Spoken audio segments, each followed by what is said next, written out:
పరిశుద్ధాత్మునిచే నీ ధర్మాసనము నా హృదయములో ఆపింపబడి ఉన్నది పరిశుద్ధాత్మునిచే పాటనా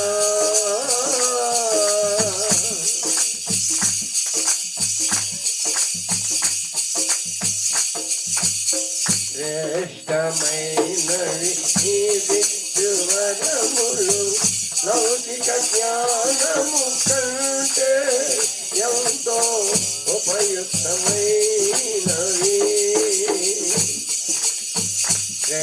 శ్రేష్టమైనవి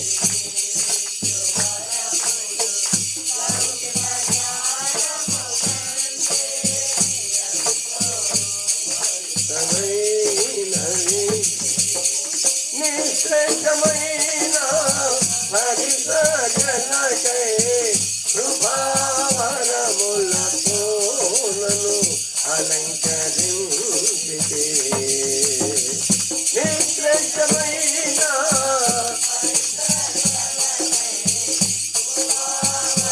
ములతో నన్ను అలంకరించితే స్తుతి గానమే పాడనా అనుభవింప మహిమాత్మతో నన్ను నింపితివా మహిమాత్మతో నన్ను నింపితివా ఇదిలో ఆనందములో ధరణిలో నేను అనుభవింప మహిమాత్మతో నన్ను నింపితివా మహిమాత్మతో నన్ను నింపితివా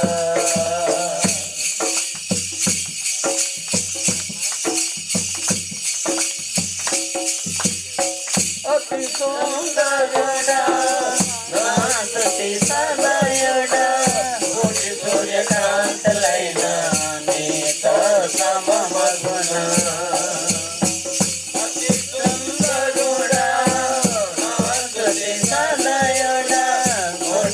సూర్యకాంతులైన నీతో సమమగునా నిత్య మహిమలు నిలవాలని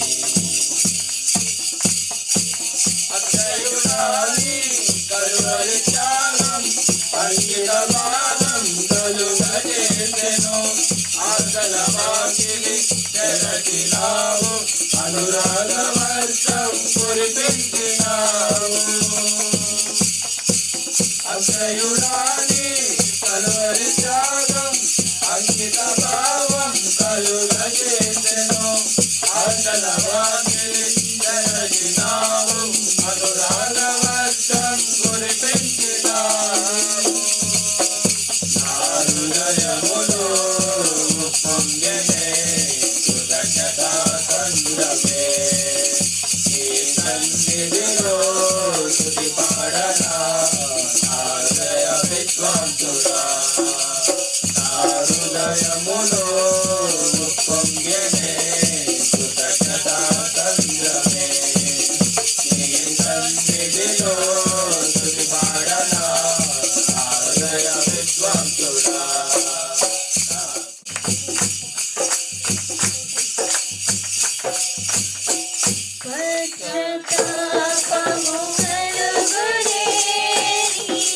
దయగల చూపులతో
ప్రదాతవై ఆరాజుడా యేసయ్యా నీతో నా అనుబంధం మాడయమే ఆరాజుడా యేసయ్యా నీతో నా అనుబంధం మాడయమే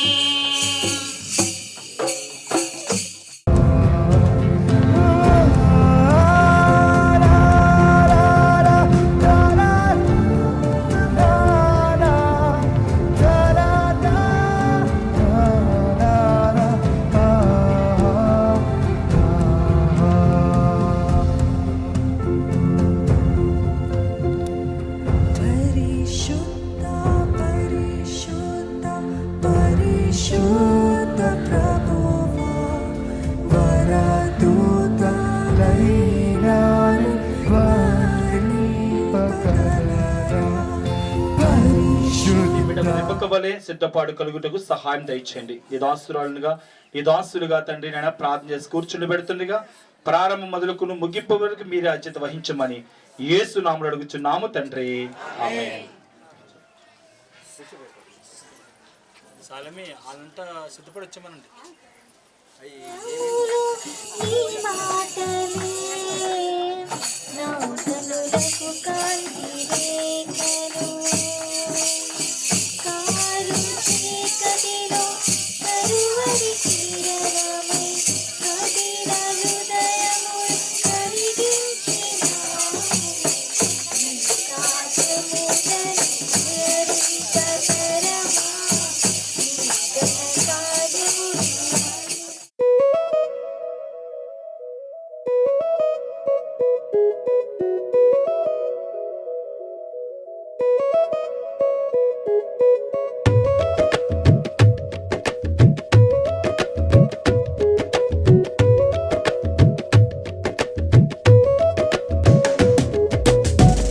నూతన పరచుము దేవా నీ కార్యములు నా ఎడల నూతన పరచుము దేవా నీ కార్యములు నా ఎడల సంవత్సరాలెన్నో జరుగుచున్నను నూతన పరచుము నా సమస్తము సంవత్సరాలెన్నో జరుగుచున్నను నూతన పరచు తన దానిగా ఏర్పాటు చేసుకుంటూ పంపించిన అయ్యా వస్త్రం కూడా ధరించుకుంటుండగా అయ్యా అలనాడు మరి ప్రభువా నీ సన్నిధిలో తండ్రి నీ బిడ్డన తండ్రి కుమారుడు ఇస్సాకు వలె మరి కుమార్తె రిబక వలె అయ్యా వేవేలకు నీ ఆశీర్వాదం పొందుకునే పాత్ర వాడుకుని నేను భర్త పంపించినవి ధరించుకుంటుండగా తన యొక్క నేను ఎముకను నువ్వు సిద్ధపరిచిన విధానం బట్టి ఇస్తుందో నాకు ధైర్యముగా ఉన్నది వసంతదవైనందునా నాకు సమృద్ధిగా ఉన్నది అని చెప్పండి కొడుకు నా కాపరివైనందునా నాకు ధైర్యముగా ఉన్నది వసంతదవైనందునా నాకు సమృద్ధిగా ఉన్నది నిరీక్షణవైనందునా నాకు నెమ్మదిగా ఉన్నది ఆశ్రయమైనందునా నాకు క్షేమముగా ఉన్నది నా కాపరివైనందునా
ప్రశాంతిని త్వరగా తీసుకురావాల్సిందిగా ప్రభు పేరట తెలియజేస్తా ఉన్నాము.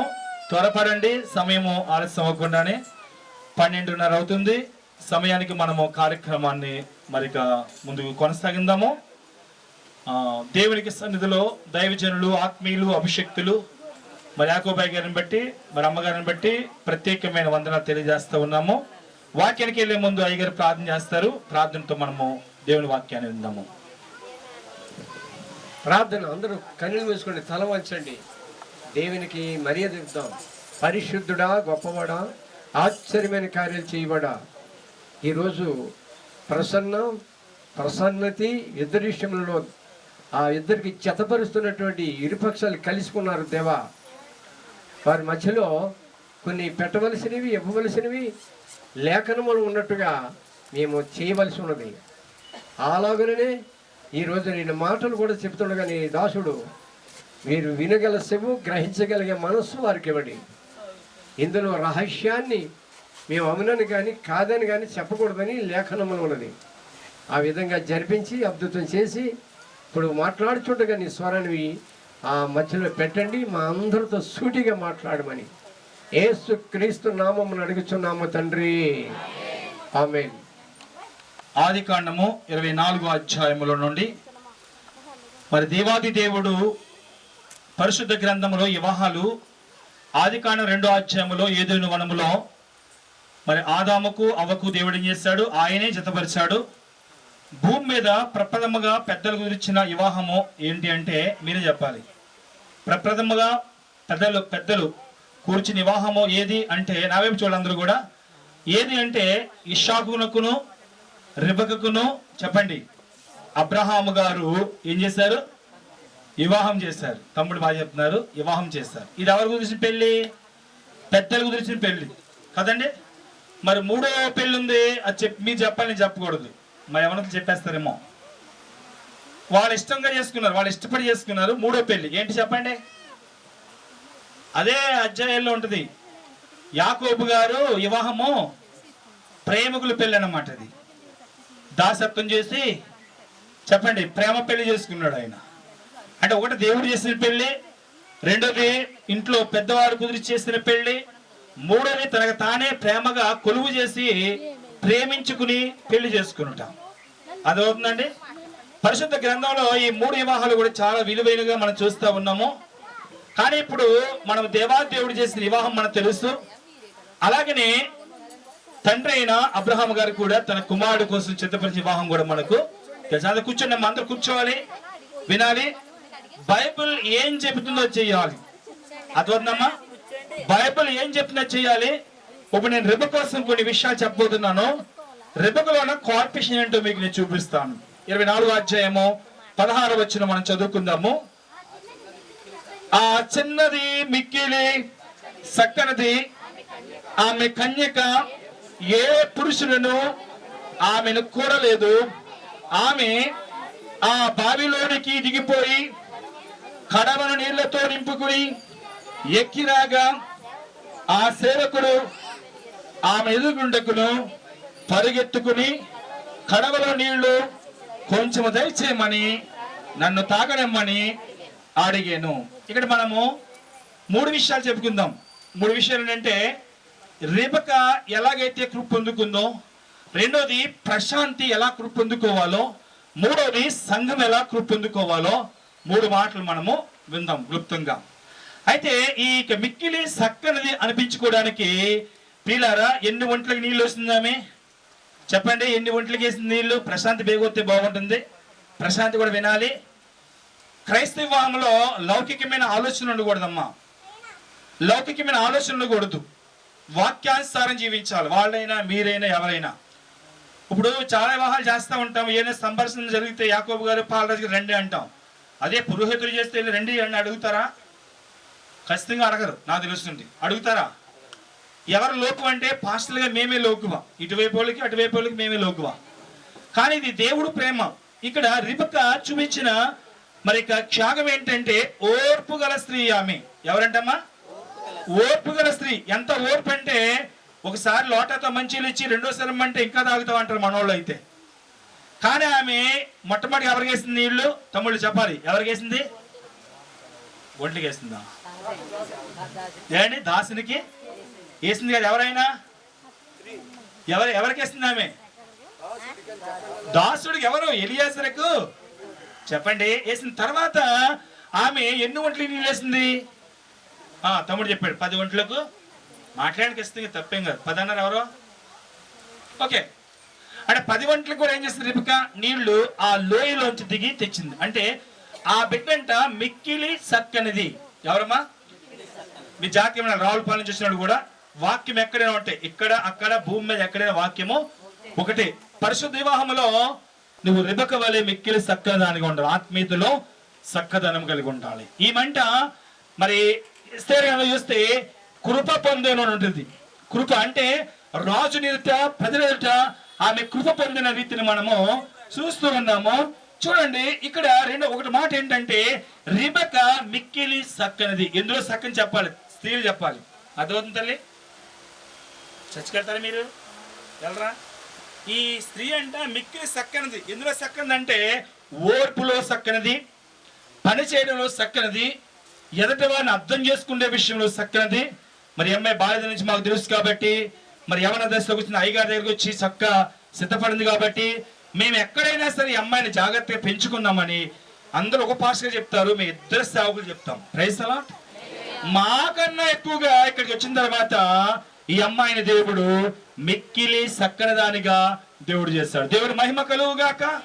ఆత్మీయ తండ్రి చేతిలో ఏమండి ఎదిగిన పాప బాల్యదనంలో మా దగ్గర ఎదిగితే, యవన దశలో వీళ్ళ దగ్గర ఎదిగితే ఇప్పుడు మేము ఇద్దరు కలిసి చేస్తున్నాం. ఎందుకంటే మేము సేవకులిద్దరం కూడా ఒకే మనసు కలిగిన వాళ్ళము. దేవునికి మహిమ కలుగుగాక. ఈ మిక్కిలి సక్కనదైన బిడ్డ దేవుని సన్నిధిలో ఏం చేయాలంటే ఆశీర్వాదం పొందాలి. రెండో విషయం నేను పాప కోసం చెప్తున్నాను. ప్రశాంతి కూడా ఈ రోజు మరి ఇద్దరు సేవకుల మధ్య ఈ బిడ్డ ఆశీర్వదింపబడుతుంది ఇంతమంది మధ్యలో. మరి రిబక వలె ఓర్పు పొంది కృప పొందాలి తల్లి ప్రశాంతి. రిబక వలె నీకు ఏం కావాలి? ఓర్పు కావాలి. 10 ఒంటరికి నీళ్లు మోసింది, ఒంట్లకే నీళ్లు పోయే అవసరంలే. మరో విషయం చెప్పమంటారా? ఆమె బావిలో నుంచి భారంతో తెచ్చిన తర్వాత ఉన్నతమైన స్థితికి వెళ్ళింది ఇస్సాకు ఇంటికి. ఎప్పుడే అంత భారంతో పనిచేసింది అంటారా? చెప్పండి అయ్యా. ఆమెకు అంత ఒత్తిడి ఇంకెప్పుడు కూడా రాలేదు. ఎందుకంటే ఆమెకే పని చేసే వాళ్ళు చాలా మంది ఉన్నారు. ఎందుకంటే శ్రమ పడినప్పుడు ఆమె తల్లి ఇంట్లో ఎలా శ్రమ పడిందో, అక్కడ ఒకవేళ మందిరంలో కూడా ఇక్కడ మందిరంలో ఎలా శ్రమ పడుతుందో అక్కడ మందిరంలో కూడా అలాగే శ్రమ పడి పని చేయాలి. ఈమె ప్రశాంతి కోసం చెప్పగానే మేమిచ్చిన సాక్ష్యము ఆడ సత్యమే ఉండాలి. అమ్మ మాట్లాడకండి తల్లి, అరే అమ్మ కొద్దిసేపు మాట్లాడకండి, వినండి కొద్దిసేపే. కాబట్టి ఇక్కడ ఏ సాక్ష్యం పొందుకుందో అక్కడ ప్రశాంతి అదే సాక్ష్యం పొందుకుంటుందని దైవజనుడు మీకు చెప్తున్నాను. మీరు కూడా వింటున్న వారు మరి సత్యకి వెళ్ళకపోయినా ఈ వివాహం ద్వారా మీరు ప్రభుని తెలుసుకోవాలి, ప్రభుని తెలుసుకోవాలి. ప్రభుని తెలుసుకోవడం వల్ల అది చాలా అత్యున్నతమైన ఉన్నతమైన స్థితి. మీకు ఒక మాట తెలియజేస్తా ఉన్నాను. ఈ దినాల్లో రాజులైనా ఎవరి బ్రాహ్మణ్స్ అయినా కాపులైనా గొప్ప గొప్ప వారందరూ కూడా ప్రభుని తెలుసుకుని ప్రభువుకి చాలా లోబడి ఉంటున్నారు. నేను మీకు అర్థమని చెప్తున్నాను. మేము మరి కాపుల కుటుంబం వచ్చాను సేవకి. మరి మాలో చాలా సిద్ధాంతాలు ఉంటాయి. క్రైస్తవ వివాహం అనేటప్పటికీ దైవజనుడు ఏం చెప్తే అదే చేయాలి, అర్థమవుతుందా? కాబట్టి మరి ఎవరికి కుటుంబంలో వచ్చిన నిజమైన క్రైస్తవుడైతే దేవుడు మాట వింటారు, దేవుడి పనిని చేస్తారు. చూడండి ఇక్కడ క్రైస్తవుడైనందుకు సిగ్గుపడకూడదండి. కొన్నిసార్లు మనం సిగ్గుపడతాం క్రైస్తవు చెప్పడానికి. ఎందుకు సిగ్గుపడాలి? సిగ్గుపడకూడదు. మీ మధ్య నా కూతురు ఉంది. నా కూతురు నిజంగా దైవికంగానే చేస్తా ఉన్నాం. ఆమెకి పెద్ద ఎవరికి కూడా తెలియదు. వాక్యం ఏం చెప్తుందో చెయ్యాలి. ఏమండి, ఆమెలో ఒక దైవజనుల కూతురని ప్రజలు గుర్తించాలి, మేము చెప్పడం కాదు. కాబట్టి మన కాన్ఫిషన్ కాదు. ఇక్కడ మిక్కిలి సక్కరదని మా అమ్మాయి వలె ఈ అమ్మాయిని మేము సాక్ష్యం ఇస్తా ఉన్నాం. గుణములు అవ్వచ్చు, ఓర్పులు అవ్వచ్చు, పెద్దవాళ్ళని చూసే విషయంలో అవ్వచ్చు. ఆ బిడ్డ మిక్కిలి చెప్పండి సక్కనిది. మూడో మాట చెప్పి నేను ముగిస్తాను. ఒక మాట చెప్పాను, ఏంటి? రిబెకా పరిశుద్ధ గ్రంథములో ఆమె తన ఇంటి వారిని జాగ్రత్తగా కాపాడుకుంది. రెండోది, మా కుమార్తె కూడా యాకోబయ్య గారి ద్వారా మరి బలపరచబడిన ఈ కుమార్తె కూడా దేవుని సన్నిధిలో కృప పొందిన బిడ్డ. Praise the lord. అర్థమవుతుందా? మూడోది ఏంటంటే సంఘములో ప్రియులారా మనకు ఆయన రాబోతున్న సమయంలో మనమందరము కూడా వధువ సంఘముగా ఏం చేయాలి? సిద్ధపడాలి. ఏం చేయాలమ్మా? వధువ సంఘముగా మనందరం కూడా సిద్ధపడాలి. వధువ సంఘములో ఓర్పు ఉండాలి. రక్షణ పొందేయాలని సరిపోదు. ఆయన రాకడ వరకు, మన పోకడ వరకు అన్ని విషయాల్లో నమ్మకం కలిగి ఉండాలి. మా మందిరంలో ఒక అమ్మాయికి వివాహం చేశాం. బైబిల్ లేదు, తాడిబట్టు లేదు, ఏమీ లేవు. వాక్యంతో ముడిపెట్టాం. హైదరాబాద్ ఉంటున్నారు వాళ్ళు. సియోను పెందుకొస్తూ మీటింగ్ జరుగుతున్నాయి కదా, ఆ సహవాసం అన్నమాట.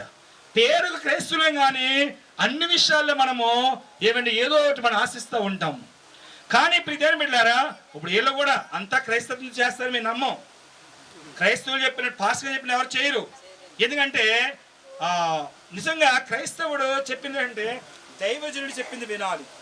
ఒక పందిరాట కానీ అన్ని వేస్తున్నాం పాస్టర్ గారు, ఒక పందిరాట వేస్తున్నాడు, అది కూడా తప్పని చెప్పాను అమ్మాయితో, ఇలా అమ్మగారితో. వాక్యాన్ని ఎవరు నెరవేరుతున్నారండి? అసలు నా మాట మీకు కోపం వత్తు రావచ్చు, మళ్ళీ పిలవకపోయినా పర్లేదు. వాక్యాన్ని నెరవేర్చడం చేయెత్తితే వాళ్ళ లోపాలను చూపిస్తారు. వాక్యానికి ఎవరు విధేయత చూపిస్తున్నారు ఈ రోజుల్లో? మా అమ్మాయికి పెళ్లి చేసి, అమ్మాయి తెలుసు, దివ్య స్వరూప్ తెలుసు కదా, దివ్య తెలుసు కదా, ఆ అమ్మాయికి వివాహం చేస్తాం. అలాగే రమ్య గారు అమ్మాయి పేరు ఏం పేరు? విద్య తెలుసు కదా, విద్యాక్క చేస్తాం. ఈ అమ్మాయి తోటలో కొంచెం పెద్దోళ్ళు అవ్వచ్చు.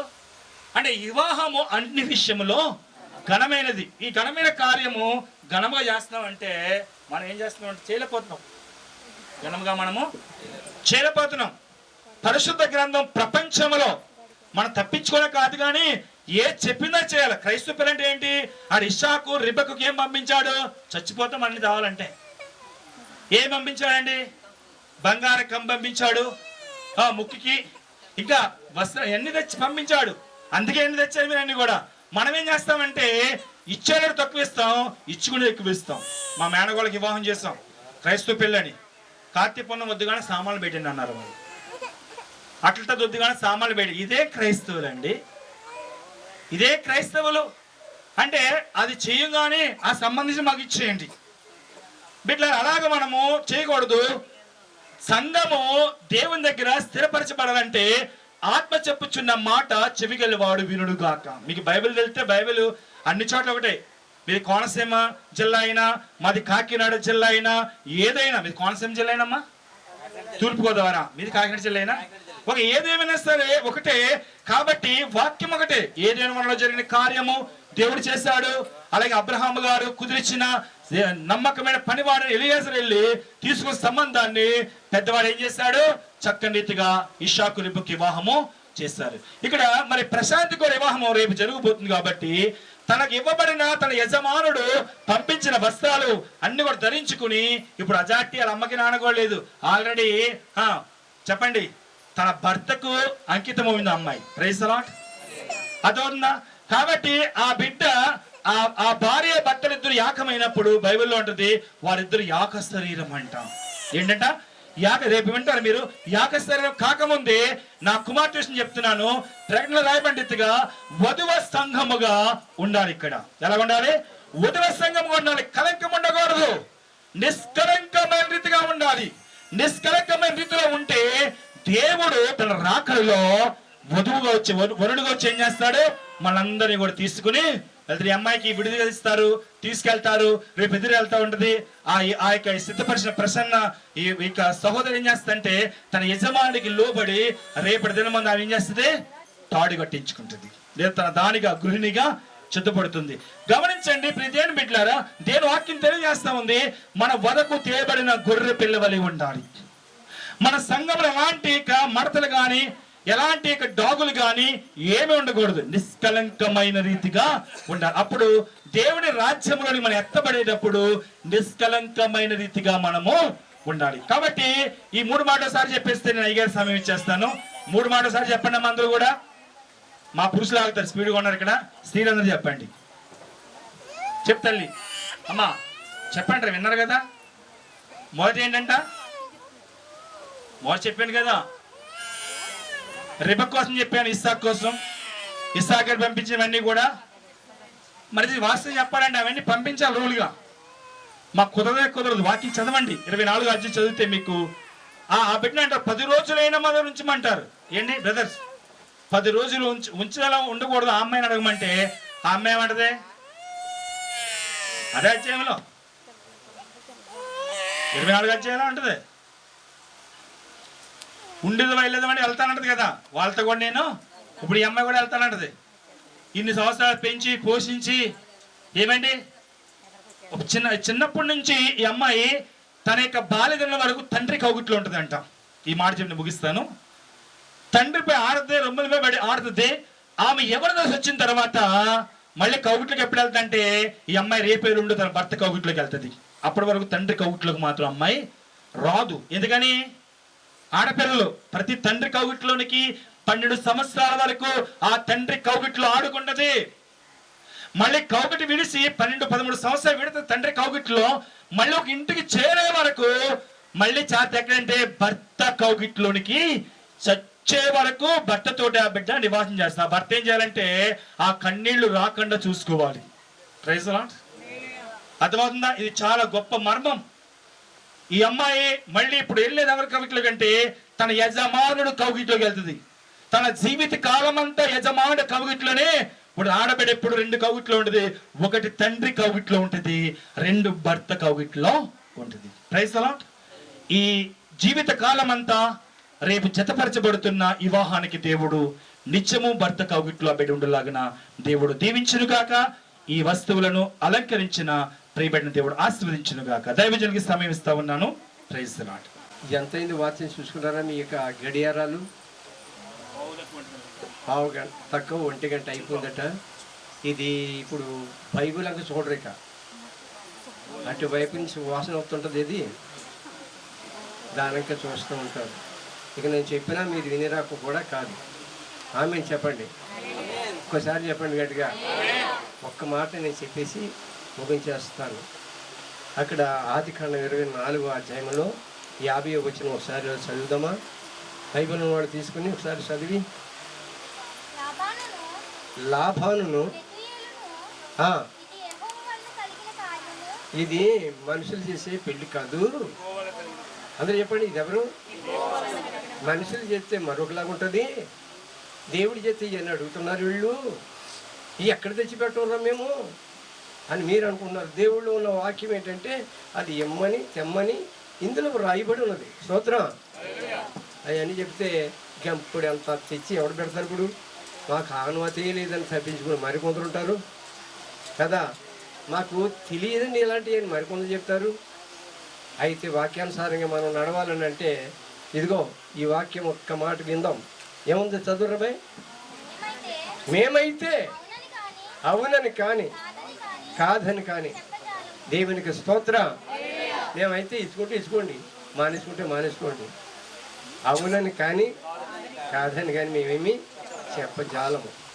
ఆలోచిస్తున్నారు కదా, ఇచ్చుకుంటే ఎవరికి ఇస్తున్నారు? మా అజ్ఞాననా కదండి. ఒకవేళ పాస్టర్ గారు సరికొక 4-5 కేజీలు బంగారం ఇస్తున్నారా? అవునా? అవునని కానీ కాదని మరి మీది మాకు అక్కర్లేదు. కానీ మేము ఇవ్వాల్సింది ఏంటంటే వాక్యమే. ఆమెను చెప్పి గట్టిగా ఇదిగో వాక్యానుసారంగా చెయ్యండి, ఇలా నడుచుకోండి, ఇక మీదట ఇదిగో ఈ విధంగా భయభక్తులతో నడవండి అని చెప్పడమే ఇది. అవునని కానీ అనండి, కాదని కానీ చెప్పజాలము. ఇక కొంచెం కిందకి వెళితే ఆ వచనం కూడా చదువమ్మా. ఇదిగో రెబెకా, ఇదిగో ఆ అమ్మ, ఇదిగో ఎదుటే ఉన్నది. దేని స్తోత్రం చెప్పండి గట్టిగా. ఇదిగో రెబెకా కాదనుకోండి, ప్రసన్నతే. కానీ అక్కడ ఉన్న మాటకి ఇక్కడ పోల్చి చెప్తున్నాను అన్నమాట. దేవుని స్తోత్రం. మీ ఎదుటే ఉన్నది అనండి, మీ ఎదుట ఉన్నది. ఎవడో ప్రాధాన్యత ఇచ్చిన వాళ్ళు ఎదుట, మా ఎదుట ఎప్పుడూ ఉంటుంది. దేవుని స్తోత్రం. ఇప్పుడు మీ ఎదుటికి వచ్చింది. అవునని కానీ కాదని కానీ నేను చెప్పం. కానీ ఇప్పుడు రెబెకాని అడిగి తీసుకెళ్ళండి. స్తోత్రం చెప్పండి సారి. ఎవరిని అడిగి అడుగుతారా? మరి అడగండి. అయితేని ఏమా వస్తావా మా ఇంటికి అనండి. మరి వచ్చేయండి అంటే వచ్చేస్తుందా? 61వ వచనం చదవండి. ఇలాగున్నది. అందులో 61వ వచనం చదవండి. రెబెకాయను ఆమె పనికత్తులను లేచి ఒంటెలను నెక్కి దేవునికి స్తోత్రమా. ప్రధాన చేయబడిన వాళ్ళు తీసుకెళ్తారన్నమాట. ఆ మనుషులతో నీ వెనకాల ఇప్పుడు బయలుదేరుతుంది అన్నమాట. కానీ ఒంట్లంటే అక్కడ 10 ఒంట్లు తీసుకొచ్చి నీళ్ళు పోసింది. కానీ ఇప్పుడు ఇవాళ ఎంతమంది వచ్చారు మీరు? ఇక్కడ ఒంట్లు లేవు కానీ మీకే నీళ్ళు పోతుంది. ఇప్పుడు కాసేపట్లో భోజనం పెడుతుంది. స్తోత్రం చెప్పండి గట్టిగా. ఆ ఒంట్లు అలా లెక్కేసుకోండి. ఈ ఒంట్లు ఇలా తినేసి రెబెకాని తీసుకుని బయలుదేరండి అని చెప్తున్నాడు ఇక్కడ. దేవుని స్తోత్రం. అవునని కానీ కాదని కానీ అవటానికి మాకు సగం కాదు, మీరే అడిగి తీసుకెళ్ళండి అంటే ఇక్కడ ఉన్న మాట ప్రకారంగా వాళ్ళు ఇచ్చిన వస్తువులను పద్ధతులను అన్నీ అమర్చుకుని తీసుకొచ్చిన వాహనం మీద, ఏ వాహనం తీసుకొచ్చారు? కారా లేకపోతే బస్సా లేకపోతే ట్యాక్సీ పెట్టారు కదా. మొత్తం మీరు అందరూ ట్యాక్సీలు ఎక్కేసారా? కనుక ట్యాక్సీలు కూడా తీసుకుని వెళ్ళిపోతారు అన్నమాట. మరి పనికత్తులు అంటే అయ్యాల రెబెకాతోటి ఒక 50 మంది బయలుదేరారంట. స్తోత్రం చెప్పండి. మరి ఇక్కడి నుంచి బయలుదేరుతారు ఒక 50 మంది. మీరు అక్కడ తీసుకెళ్ళాలంటే ఇది ట్యాక్సీ పెడితే సరిపోద్దా? ఆమెను చెప్పండి గట్టిగా. అది కుదుర్చుకోండి. ఒప్పందం చేసుకున్నారు కనుక తీసుకెళ్ళాలి ఇప్పుడు. కనుక మేము చెప్పవలసింది ఏంటంటే ఆమె అమ్మా నువ్వు వెళ్తావా అని చెప్పేసి అడుగుతారు. 60వ వచనంలో ఏ వచనంలో చదవండి ఒకసారి. మా సహోదరి నీవు వేలకు ఏమవ్వాలి? తల్లి వగుదువు గాక. ఇదిగో సేవకులు దీవించే మాట దేవుని స్తోత్రం. వాళ్ళ తల్లిదండ్రులు దీవించే మాట దేవుని స్తోత్రం. వాళ్ళ కుటుంబాలు ఆశీర్వదించబడాలి దేవుని స్తోత్రం. అబ్రాహాము ఆశీర్వదించబడ్డాడు దేవుని స్తోత్రం. వాళ్ళ కుటుంబం అలాగా ఆ దాసులందరూ దేవుని ఆశీర్వాదంతో నింపబడుతురుగాక. మీ పిల్లలు ఆస్తికర్తలుగా అగుతురుగాక. వేలకి ఈమె తల్లిగా ఉంటుంది. ఆ తల్లి చెప్పినట్టుగా పిల్లలు నడిచిలాగున ఈమె మీ సంఘంలోకి పంపేస్తున్నాం, మా సంఘంలోంచి. ఆమెన్ చెప్పండి గట్టిగా. ఇక నేను అవునని కాదని చెప్పను. కానీ కనుక ఇప్పుడు ఏమైందిరా ఆఖరికి? నీ సంతతి వారు తమ పగవారి గవిని ఆమేన్ ఆమేన్ చెప్పండి గట్టిగా. చూడండి, వాళ్ళు ప్రార్థన చేస్తుంటే ఎదురికమైన ఆయుధాలు ఎదురుతూ ఉంటాయట. నీకు ఎదురైన ఏ ఆయుధము కూడా వాళ్ళ ముందు వరదలదట. మర్చిపోకండి, అలాంటి గవినుల్లో అలాంటి దేవునికి వారు నమస్కరించారు కనుక ఆ దేవునికి మనందరం కృతజ్ఞతలు కలిగి ఉండాలి అన్నమాట. ఒక నిమిషం కళ్ళు మూసుకొని ఇప్పుడు ప్రార్థన చేసుకుందాం. ఇంక నేను చెప్పను, ప్రతి ఒక్కటి కూడా జ్ఞాపకాల్లో ఉన్నట్లుగా సహాయం చేయండి. మేము చెప్పినవి మా మాటలు కావు, జీవోధిపతి జీవము గల మాటలు అవి. ఆకాశం గతించిన నీ మాట ఎప్పుడు గతించదయ్యా.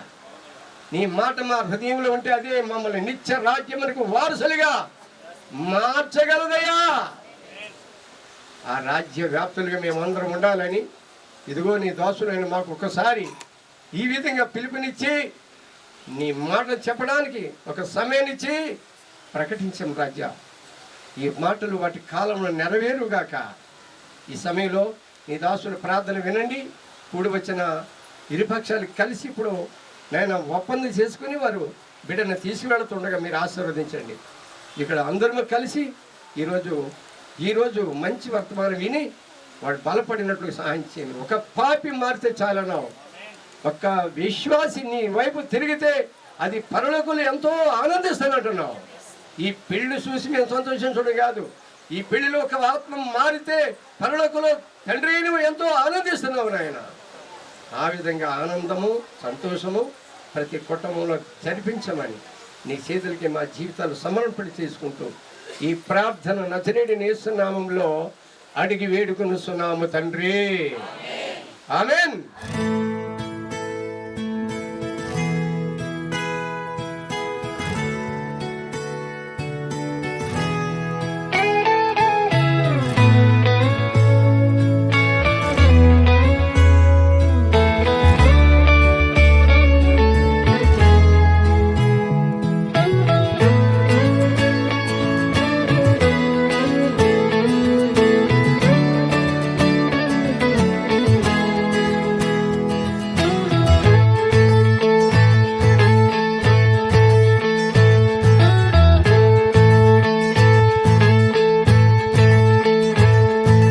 దీవించావే సమృద్ధిగా నీ సాక్షిగా కొనసాగమని, ప్రేమించావే నన్ను ప్రాణంగా, నీ కోసమే నన్ను బ్రతకమని. దారులలో ఎడారులలో సెలయేరులై ప్రవహించుమయా, చీకటిలో కారు చీకటిలో అతి స్తంభమైనను నడుపుమయా. దీవించావే సమృద్ధిగా నీ సాక్షిగా కొనసాగమని, ప్రేమించావే నన్ను ప్రాణంగా, నీ కోసమే నన్ను బ్రతకమని.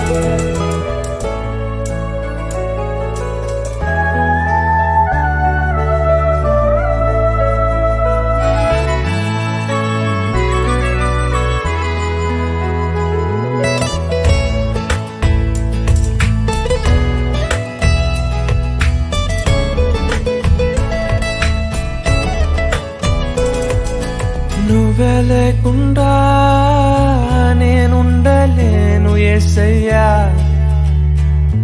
నీ ప్రేమే లేకుండా జీవించలేను నేనయ్యా. నా ఒంటరి పయనంలో నా జంటగా నిలిచావే, నే నడిచే దారుల్లో నా తోడే ఉన్నావే. నా ఒంటరి పయనంలో నా జంటగా నిలిచావే, నే నడిచే దారుల్లో నా తోడే ఉన్నావే. ఊహలలో నా ఊసులలో నా ధ్యాస పాసవైనావే, శుద్ధతలో పరిశుద్ధతలో నిన్ను పోలి నన్ను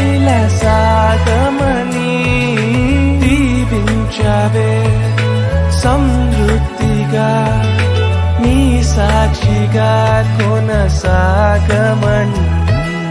ప్రేమించవే నన్ను ప్రాణంగా నీ కోసమే నన్ను బ్రతకమని